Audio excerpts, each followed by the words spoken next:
नमस्कार दोस्तों, स्वागत है आपका डे थिंक्स बाय 2.0 चैनल पे। दूसरों को बदलना है तो पहले स्वयं बदलो।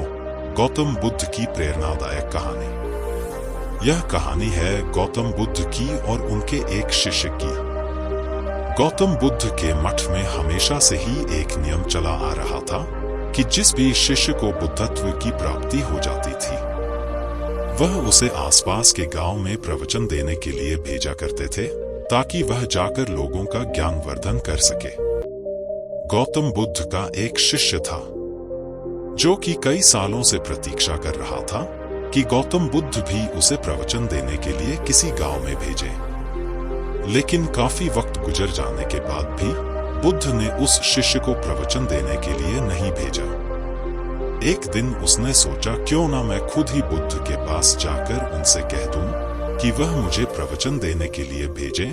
उसने ऐसा ही किया और वह बुद्ध के पास पहुंचा। शिष्य बोला, बुद्ध, मुझे इस मठ में शिक्षा प्राप्त करते हुए काफी समय हो गया है, इसलिए मैं चाहता हूं अब आप मुझे प्रवचन देने के लिए गांव में भेज दें। बुद्ध बोले, शिष्य, अभी तुम्हारा वक्त नहीं आया है, इसलिए तुम कुछ वक्त और प्रतीक्षा करो। शिष्य बोला, क्यों गुरुजी, और कितनी प्रतीक्षा करूं? मुझे इस मठ में आए हुए सालों साल गुजर चुके हैं।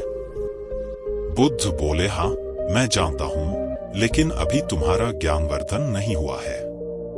यह सुनते ही शिष्य को क्रोध आ गया और वह बोला, मैं तो आपसे ही ज्ञान प्राप्त कर रहा हूं। इसका यह अर्थ हुआ कि आप मुझे ज्ञान देने में सक्षम नहीं हो पाए हो, इसलिए ही मुझे इतने सालों तक ज्ञान प्राप्त नहीं हुआ है। शिष्य की बात सुनते ही बुद्ध समझ गए कि अब इसे शब्दों के द्वारा समझाना उचित नहीं है, क्योंकि उसकी बुद्धि अब किसी भी बात को ग्रहण नहीं करेगी। बुद्ध बोले, ठीक है, यदि तुम्हारी यही इच्छा है तो मैं तुम्हें पास के एक गांव में प्रवचन देने के लिए भेज देता हूं। कल ही उधर जाओ और लोगों को ज्ञान बांटो और अपना अनुभव बताओ। ऐसा सुनते ही शिष्य खुश हो गया और वह कल सुबह बुद्ध के बताए हुए गांव में प्रवचन देने के लिए चला गया। अगले दिन वह प्रवचन देकर बुद्ध के पास लौटा। बुद्ध बोले, अरे तुमने यह क्या हालत बना रखी है? शिष्य बोला, बुद्ध, आपने यह मुझे कैसे गांव में भेज दिया? वहां तो किसी ने मेरी कोई भी बात नहीं सुनी, उल्टा सबने मुझे मिलकर पीट दिया। कोई मुझे भिक्षा देने को भी तैयार नहीं था और जिन्होंने मुझे भिक्षा दी वह मुझे फेंक कर दी। उस गांव के लोग तो बड़े ही अज्ञानी और मूर्ख हैं। ऐसे अज्ञानी और मूर्ख लोगों के पास आपने मुझे क्यों भेजा? बुद्ध बोले, पर यह तो तुम्हारी स्वयं की इच्छा थी कि तुम प्रवचन देने जाओ। शिष्य बोला, बुद्ध, आप मुझे किसी और गांव में प्रवचन देने के लिए भेज दीजिए। बुद्ध बोले, ठीक है, लेकिन मैं तुम्हें कल नहीं परसों भेजूंगा ताकि तुम्हारे घाव भर सके।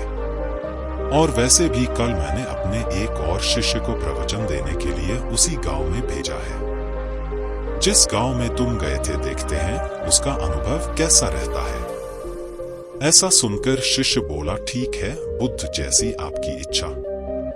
अब दूसरा शिष्य गांव में प्रवचन देने के बाद बुद्ध के पास आया। उसकी हालत भी पहले शिष्य की तरह थी। उसे गांव के लोगों ने पीट दिया था।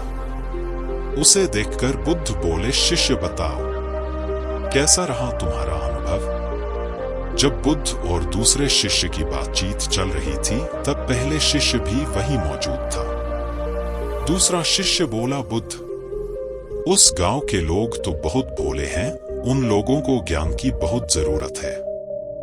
वहां के लोगों ने मुझे भिक्षा तक नहीं दी, लेकिन जिन्होंने दी उन्होंने फेंक कर दी। मैं समझ चुका था कि वह लोग बहुत भोले हैं, इसलिए मैंने उनकी किसी भी बात का बुरा नहीं माना। उनके फेंके गए पैसों को देखकर मैंने क्रोध नहीं किया। तब उनके मन में एक प्रश्न उठा कि हमारे इतने तिरस्कार के बाद भी यह कैसे इतने संयम में है।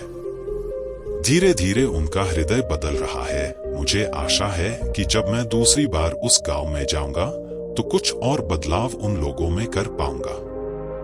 दूसरे शिष्य की बातें सुनकर पहले शिष्य को समझ आने लगा कि आखिर क्यों बुद्ध मुझे प्रवचन देने के लिए नहीं भेज रहे थे। पहला शिष्य बुद्ध के चरणों में गिर पड़ा और कहने लगा, आप सही थे। मैं वह इंसान नहीं बन पाया हूं जो लोगों को बदल पाऊं। अभी मेरे अंदर अहंकार है जिसके कारण मैं लोगों को अज्ञानी समझता हूं। सबसे बड़ा अज्ञानी तो मैं खुद हूं। मेरे भीतर स्वयं को जानने की क्षमता नहीं है। मेरे अंदर ना धैर्य है ना ही संयम है। बुद्ध बोले, शिष्य कभी भी कोई भी कार्य तुरंत सफल नहीं होता। लोगों को समझने के लिए पहले हमें उनसे सहानुभूति रखनी होगी। उनके द्वारा दिए गए कष्टों को भी झेलना पड़ेगा।